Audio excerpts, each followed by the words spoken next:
శక్తి media ప్రేక్షకులకు నమస్కారం. నేను మీ జర్నలిస్ట్ విక్రమ్. రాజకీయాలు మనం చేయాలి, కానీ దానికి ఒక హుందాతనం అనేది కూడా ఉండాలి. హుందాతనం ఎలా ఉండాలంటే, మనం ఒక విమర్శ చేస్తే ప్రజలు నమ్మేటట్టు ఉండాలి. కానీ Congress party Telangana social media handles ఏదైతే ఉన్నాయో అవి ఎంత నీచంగా ప్రొట్రేట్ చేస్తున్నాయంటే మన భారతదేశ ప్రధాని గురించి అండ్ ఇక్కడ డెవలప్మెంటే జరగనట్టు భారతదేశంలో వీళ్ళు క్వశ్చన్ చేస్తున్నారు. అసలు తెలంగాణ రాష్ట్రంలో ఇక్కడ కాంగ్రెస్ పార్టీ 420 హామీలు 6 గ్యారెంటీలతో ఇక్కడ అధికారంలో వచ్చింది. ఇక్కడ పేద ప్రజలు ఎవరైతే హైదరాబాద్లో కట్టుకున్న ఇల్లులని హైడ్రా పేరుతో కూల్చేసి diversion of politics and communal violences కొన్ని అక్కడక్కడ జరిగిన దాంట్లో మొత్తం ఎలా డీల్ చేస్తున్నాయి, ఎలా కమ్యూనల్ ఇష్యూస్ జరుగుతున్నాయో కూడా మనం చూస్తున్నాం.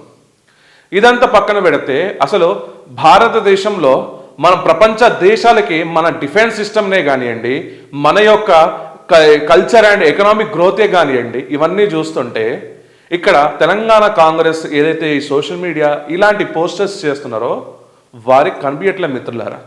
అసలు ఏమని పోస్ట్ చేశారో ఒకసారి మనం చూద్దాం.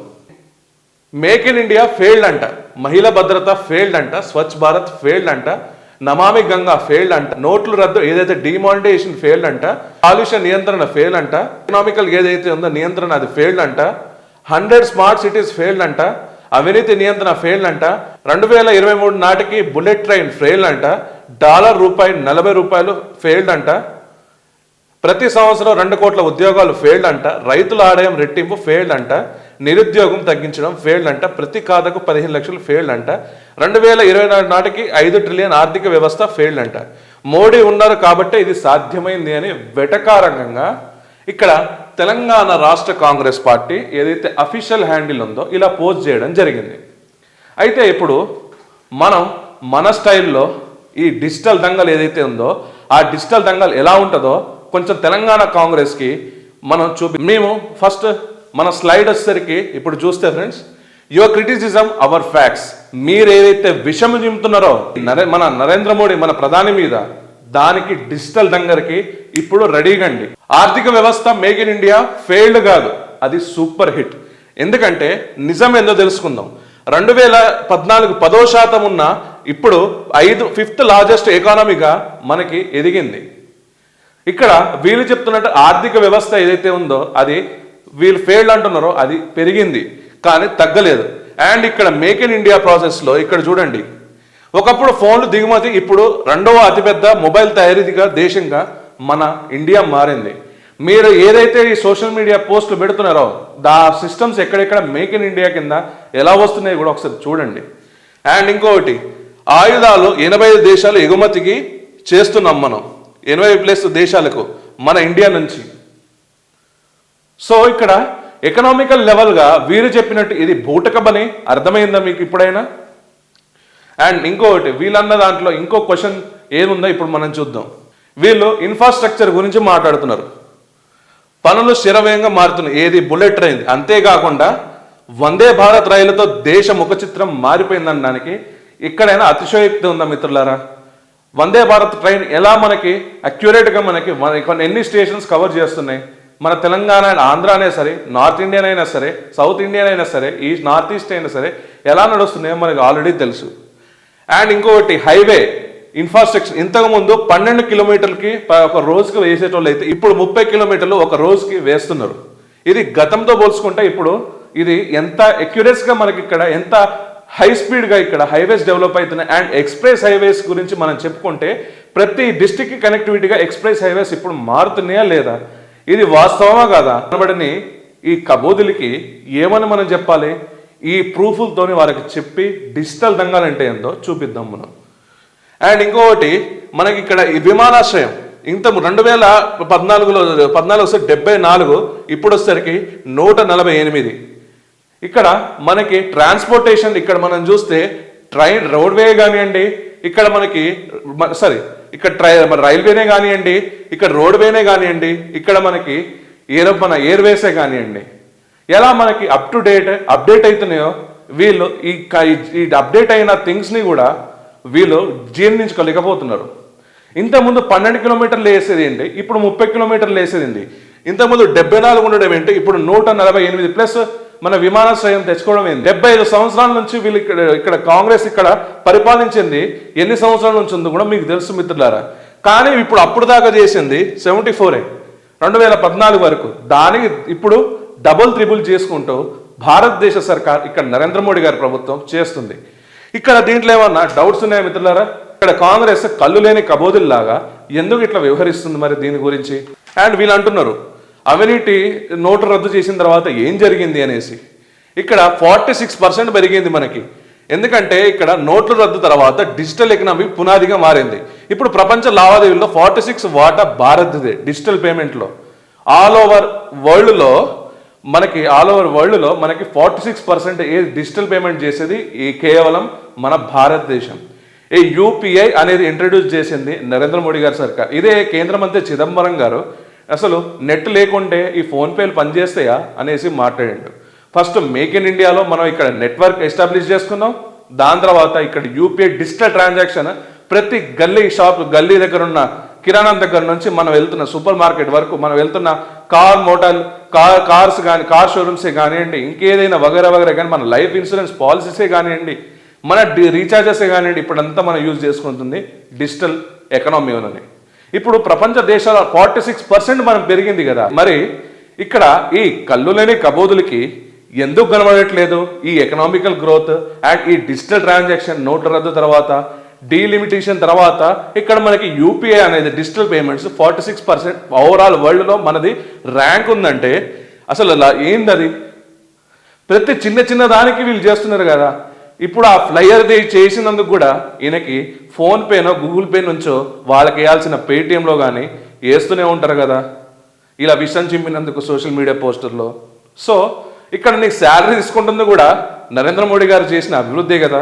మరి అది నీకు కళ్ళు లేని కబూదుల్లాగా ఈ డిజిటల్ ఫ్లైయర్లు పెట్టడం ఏంటి? సో డీబీటీ భక్త రామదాసు సినిమాను మనం చూసాం. ఇంత ఐస్ బుక్ ఇస్తే అది కాస్త ఇంత చిన్న పీసుగా ఇక్కడ లబ్ధిదారుకు చేరుతుందని. కానీ ఇక్కడ మనం చూసుకుంటే 34 లక్షల కోట్లు డైరెక్ట్ ప్రభుత్వం నుంచి దళారులు లేకుండా డైరెక్ట్ పేదవాడి ఖాతాలోకి వెళ్తుంది. మరి దీనికేంటి? జన్ధన్ అకౌంట్ ఎవరు క్రియేట్ చేశారు? ఎవరు పాలసీస్ అవి? ఇవన్నీ మీకు కనిపించట్లేదా? కళ్ళు లేని కబూదులు లెక్క ఫ్లైయర్లు చేసి సునకానందం పొందడం కాదు. దీనికి సమాధానం చెప్పండి. ఇందాక ఏమంటున్నారు? పేదలకి అసలు 15 లక్షలు ఇస్తున్నారని చెప్పేసి అసలు 15 లక్షలు మీరు ఎందుకు ఇవ్వట్లేదు అని చెప్పేసి ఇప్పుడు మాట్లాడుతున్నారు. ఇప్పుడు ఒక కుటుంబంలో దాదాపు మన ఇండివిజువల్ ఒక స్మాల్ ఫ్యామిలీస్ అయితే దాదాపు ఒక ఇంటికి 5 నుంచి 5 నుంచి ఒక 3 వరకు ఉంటారు జనరల్గా ఇప్పుడున్న జనరేషన్లో. కానీ ఇక్కడ కుటుంబంలో మనకు పెద్దలు కూడా ఉంటారు. అలా ఒక రఫ్లీగా వేసుకుంటే ఒక 7 నుంచి ఒక 8 నుంచి ఒక 3 మెంబర్స్ దాకా ఈ ఒక ఫ్యామిలీలో ఉంటారు.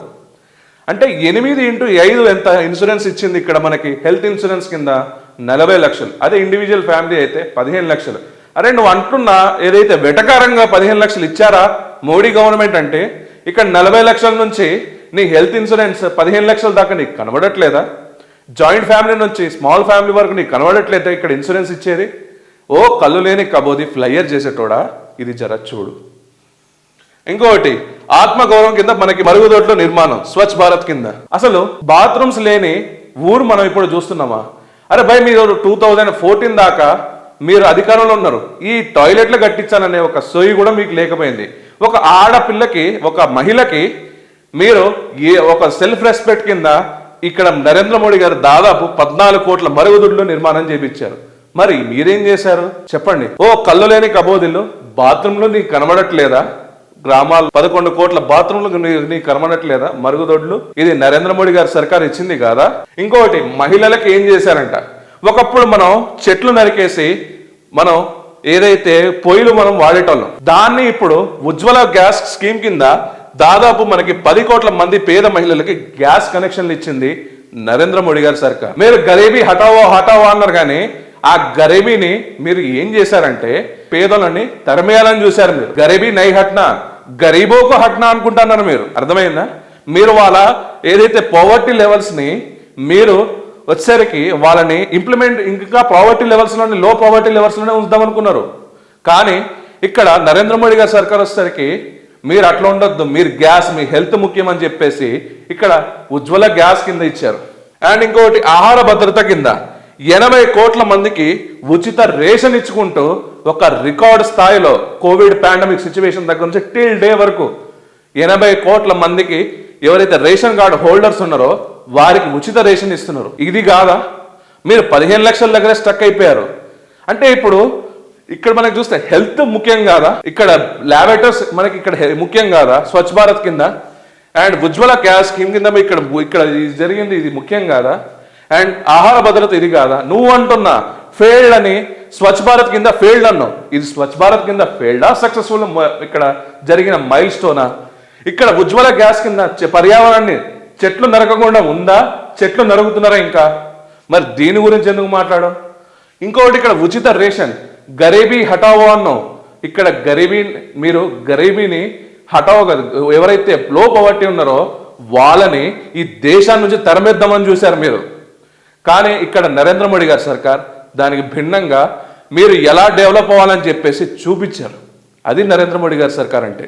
ఇందాక మళ్ళీ అంటున్నారు నమామి గంగా ఏమైంది, ఇవన్నీ చేస్తున్నారు కదా అనేసి అంటున్నారు. ఇక్కడ కశ్మీర్ ఆర్టికల్ 370 రద్దు చేసింది ఎవరు? భారతదేశ ప్రభుత్వం, ఈ నరేంద్ర మోడీ గారి సర్కార్ కాదా? 100 సంవత్సరాల నుంచి కొట్లాడుతున్న అయోధ్య రామచంద్ర ప్రభుది ఆలయం ఎవరు కట్టారు? మీరేమైనా కట్టారా? ఆ ఆలయానికి మీరు 11 మంది లాయర్లని అగెనెస్ట్ గా పెట్టారు కదా, అది చరిత్ర మర్చిపోయారా మీరేమన్నా? అయోధ్య రామ మందిర్ తర్వాత అక్కడ ఒక సంఘటన జరిగితే అక్కడ వచ్చేసరికి ఒక యాక్ట్ పెట్టారు కదా మనకు వచ్చేసరికి. ఆ యాక్ట్ పెట్టిన తర్వాత ఇప్పుడు ప్రజెంట్ ఎవరైతే ఆలయాలు ఉన్నాయో ఆ ఆలయాలకి ఇప్పుడు లేవు కదా. ఇప్పుడు ఏ ఆలయాలు అవుతాయో మీరు దానికి ఒక లీగల్ పాయింట్ ఒకటి పెట్టేసి అది చేశారు కదా మీరు. అండ్ ఇప్పుడు చంద్రుడు నాడు గుడి కశ్మీరే కాదు, చంద్రుడి మీద చంద్రయాన్ 3 అక్కడ పెట్టడం కూడా జరిగింది మనది. భారతదేశ ఖ్యాతి సౌత్ పోల్లో ఎక్కడ పెట్టారో కూడా మనకు తెలుసు. ఇవన్నీ మీకు కనబడట్లేదా? ఓ కళ్ళు లేని కబోది. కోవిడ్ సమయంలో మనకి సొంతంగా వ్యాక్సిన్ తయారు చేసినాం. ఆ పాండమిక్ సిచ్యువేషన్ లో, కోవిడ్ పాండమిక్ సిచ్యువేషన్ లో మనకి వ్యాక్సిన్స్ లేక విలువెల్లాడుతారు. ఇక్కడ భారతదేశం శవాల పుట్టలు లెక్క మారతాయని ఇంటర్వ్యూలలో అండ్ ఇంకోటి వాళ్ళ ఛానల్స్ లో విదేశీ కంట్రీస్ లో జోకులు చేసుకుంటా ఒక ప్యారడీ చేసుకుంటా కొన్ని షార్ట్ ఫిల్మ్స్ కూడా చేశారు. కానీ మన దగ్గర నుంచి ఇప్పుడు ఇంపోర్ట్ చేసుకున్నాయి ఆ కోవిడ్ వ్యాక్సిన్స్. సో ఇక్కడ అభివృద్ధి చేసింది ఎవరు? ఓ కళ్ళు లేని కబోది ఫ్లైయర్ చేసేటోడా. ఇప్పుడు ఎండ్ ఆఫ్ ది సిచ్యువేషన్కి వస్తే మన దేశం ఎలా డెవలప్ అవుతుందో మనకందరికీ ట్రాన్స్పరెన్సీ వేలో మనకు కనబడుతుంది ఫ్రెండ్స్. మన జీడిపి ఎలా పోతుంది, మన ఎకనామికల్ స్టేజ్ ఎలా ఉంది, ఇవన్నీ మనం చూస్తున్నాం. వందే భారత్ ఏంది, ఈ ఉజ్వల గ్యాస్ స్కీమ్ ఏంది, ఇంకొకటి మిత్రులారా మీ స్ట్రీట్ లైట్స్ అయితే ఏంది, మీ ఇంటి ముందున్న రోడ్ అయితే ఏంది, ఇవన్నీ ఎవరు చేశారు? ఇవన్నీ ఎవరు ఫండ్స్ నుంచి వస్తున్నాయి? ఇక్కడ లోకల్ ఎమ్మెల్యే ఫండ్స్ నుంచి మీరు చేస్తున్నారా? అక్కడ బోర్డులు ఏమైనా ఏమడుతున్నారు? అది కూడా మీకు అర్థం కావట్లేదా? అది కేంద్ర ప్రభుత్వం డైరెక్ట్గా మనకిస్తుంది. అంటే నువ్వు కేంద్ర ప్రభుత్వానికి మనం ట్యాక్స్ కడుతున్నామా అంటే 100% మనం కడుతున్నాం మిత్రులారా. కానీ 100% మనకి ఎక్కడెక్కడ ఇంప్లిమెంట్ అవుతుందో మీకు అన్ని చూపించాను. మన డిఫెన్స్ మెకానిజంలో మన ఆర్మీకి వాళ్ళు ఉపయోగించే ఆయుధాలకు ఉపయోగపడుతున్నాయి, మన మిసైల్స్కి ఉపయోగపడుతున్నాయి, మన చంద్రయాన్ 3 లాంటి ప్రాజెక్ట్స్ దాంట్లో ఉపయోగపడుతున్నాయి. అండ్ మనకు Vande Bharat trail make in India companies నుంచి మనకి ఇంప్లిమెంట్ అవుతున్నాయి, ఉచిత రేషన్ అవుతుంది. ఇవన్నీ చూసుకుంటే మిత్రులారా భారతదేశ ఖ్యాతిని, భద్రతని, మన భారతదేశ యొక్క డెవలప్మెంట్కి దోహదపడుతున్న నరేంద్ర మోడీ వైపు ఉంటారా, లేకుంటే ఈ కళ్ళు లేని కబోదిన నరేషన్ని, ఈ ఫేక్ నెరేటివ్ని నమ్ముకుంటూ ఉంటారా? మీరే ఆలోచించుకోండి. సో ఈ వీడియో కానీ మీకు నచ్చినట్టయితే friends like, share and comment చేయాల్సిందిగా కోరుకుంటున్నాను. జై హింద్, జై భారత్.